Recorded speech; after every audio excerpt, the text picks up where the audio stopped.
Hello everyone, let's talk about scraps. If you're anything like me, throwing away even the tiniest piece of paper feels almost impossible. Every little offcut seems to have potential. You look at it and think, I might use this one day. Then one day turns into weeks, weeks turn into months, and suddenly you've got boxes, envelopes and little piles of paper scraps everywhere. So if that sounds familiar, welcome to today's video because I think you're going to enjoy this one. Today we are continuing with Junk Journal July and we are already on day 5. Today's prompt is found scraps and I honestly couldn't think of a better prompt for all of us paper collectors. Instead of feeling guilty about our growing scrap piles, today we are actually going to use them. If you're new here, welcome. My name is Fatima and my friends call me Rose. And on this channel I share junk journaling, art journaling, mixed media inspiration and lots of ideas for using what you already have. If that's something you enjoy, don't forget to subscribe and click the little notification bell so you won't miss the next prompt in the series. Now let's get started. Beside my desk sits a simple cardboard box. Nothing fancy, it's where every little paper scraps end up. Book pages, packaging, old envelopes, printed papers, magazine pieces, tiny offcuts. If I think there's even the slightest chance I could use something in the future, it goes into that box. Sometimes I wonder why I keep so much, but then days like today remind me exactly why. Every once in a while I like making what many people call Franken papers. I absolutely love that name because they are made from lots of different little pieces stitched together. Not with thread, but with glue, to create something completely new. The process couldn't be easier. It's intuitive, relaxing, and honestly quite addictive. You're simply taking all those tiny leftover pieces and layering them together until you've created an entirely new sheet of paper. That new paper becomes a beautiful textured base for future journal pages, tags, pockets, embellishments, or whatever you want to make later. It's also a wonderful activity for those days when your creative energy feels low. You know those moments when you really want to create something, but your brain just doesn't know where to start? This is perfect for that. There's no pressure, no planning, no right or wrong. You simply reach into your scrap box, grab a handful of papers and start layering. Sometimes those are the most enjoyable creative sessions. I actually like to keep a little pouch filled with Franken papers ready to take with me. If I'm traveling or waiting somewhere, I can easily continue decorating them.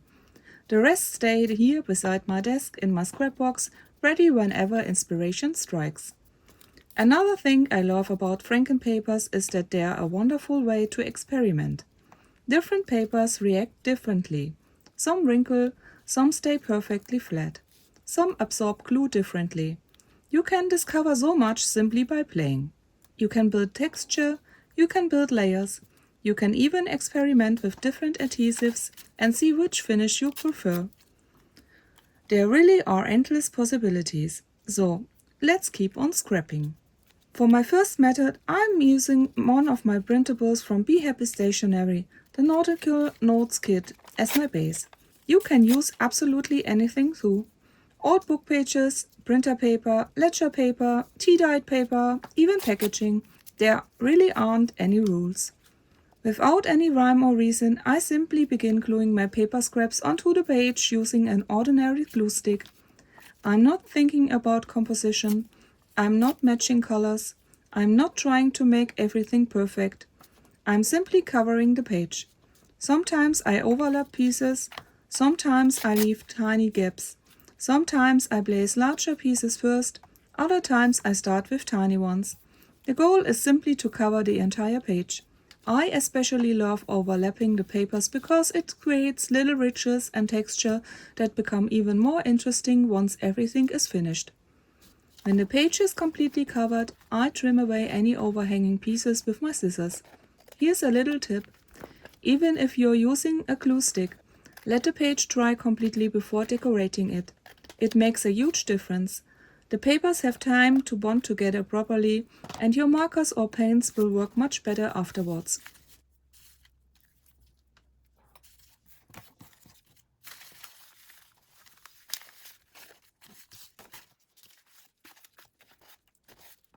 Now let's look at my second method. This time I'm not using a base at all. Instead, I'm building the paper itself.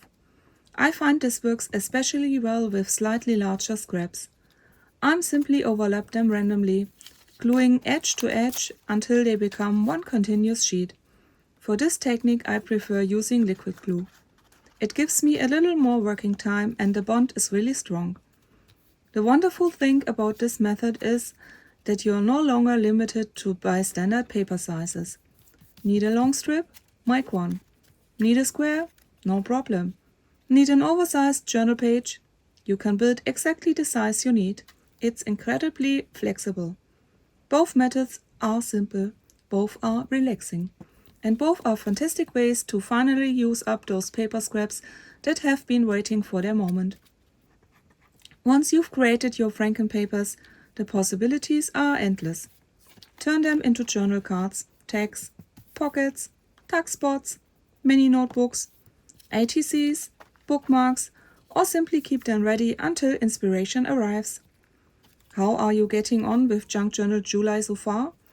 Have you been following the prompts every day? Or are you working through them at your own pace? I'd love to hear how you're finding it, so let me know in the comments. I always enjoy reading your ideas and seeing how everyone interprets the same prompt differently.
One thing I especially enjoy is incorporating bits of packaging.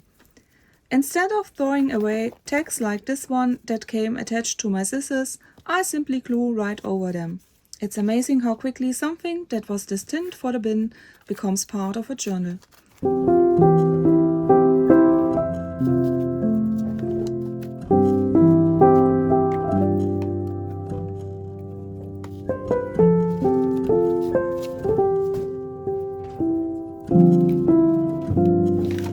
Now let's bring those acrylic markers back out. Now comes one of my favorite parts, mark making. Nothing complicated, nothing bland, just random lines, shapes, dots, patterns, anything that feels good in the moment. This simple step suddenly makes all those random scraps feel connected. It ties the entire page together beautifully. I enjoy repeating simple shapes. The number 3 appears quite often because your eyes naturally seem to enjoy groups of 3. I scatter little circles, triangles, crosses, rectangles, short lines, whatever feels right. There's absolutely no need to copy exactly what I'm doing. Follow your own instincts. This is your creative playground. And remember, don't worry if it looks messy. That's completely normal. Franken papers often look a little chaotic halfway through. Trust the process. You can always come back later and add another layer of marks, more color or even more paper. Nothing is ever truly finished. This is just a quick demonstration to show how easily and quickly you can create beautiful handmade ephemera from materials you already own.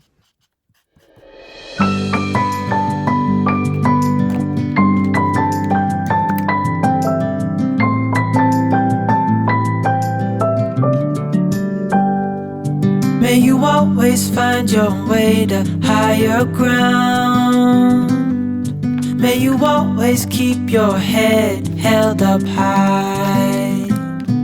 Pretty little thing, you're a diamond in the rough, shining from within. I can tell that you're tough. Just the sight of you when I'm at my weakest point makes a world of difference, oh you make me strong. Pretty little thing, you're a diamond in the rough, shining from within. I can tell that you're tough. Ordering a cup of love, feel it rising up and above. You will always keep my heart and soul strong. Plant your seeds and watch them grow. The light will always know where to go. You will always keep my heart and soul strong.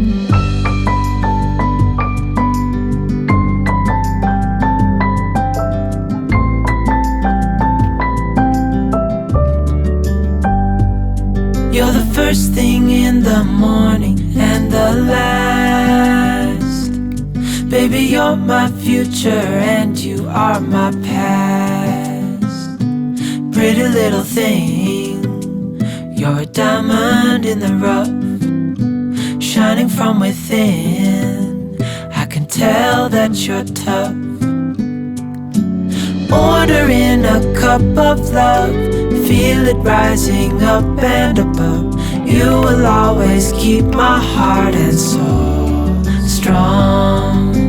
Plant your seeds and watch them grow. The light will always know where to go. You will always keep my heart and soul strong.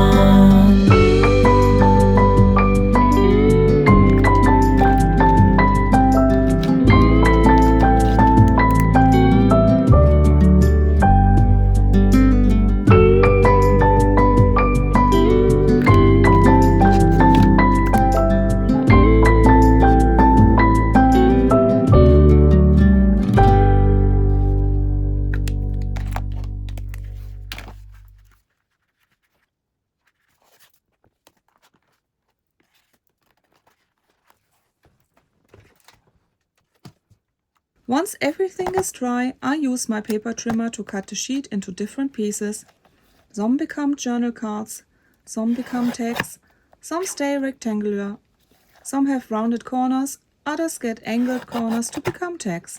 Some pieces I leave exactly as they are because I might decide later that they make lovely pockets inside a journal. I also enjoy adding little finishing details afterwards.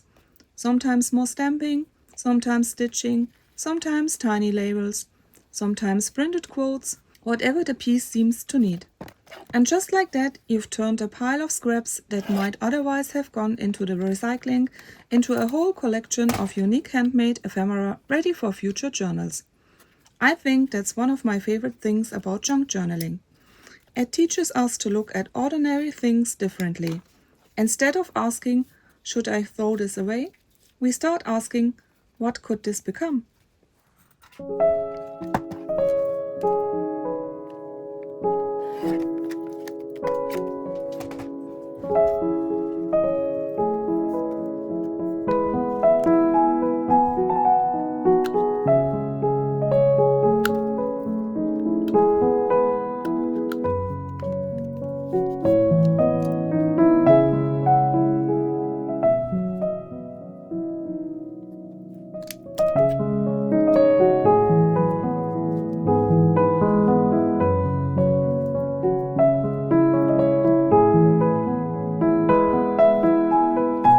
I also love adding little printed quotes to mine. Sometimes a single sentence transforms a simple collage into something really meaningful.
Thank you so much for crafting along with me today. If you enjoyed today's video and found some inspiration, I'd really appreciate it if you gave this video a thumbs up, because it helps my channel reach more creative people. And if you haven't already subscribed, I'd love to have you here for the rest of Junk Journal July and afterwards. Don't forget to leave me a comment telling me how you're finding this year's prompt and whether you're even made Franken papers before. I always love chatting with you in the comments. Until next time, happy crafting, and I'll see you in tomorrow's Junk Journal July prompt.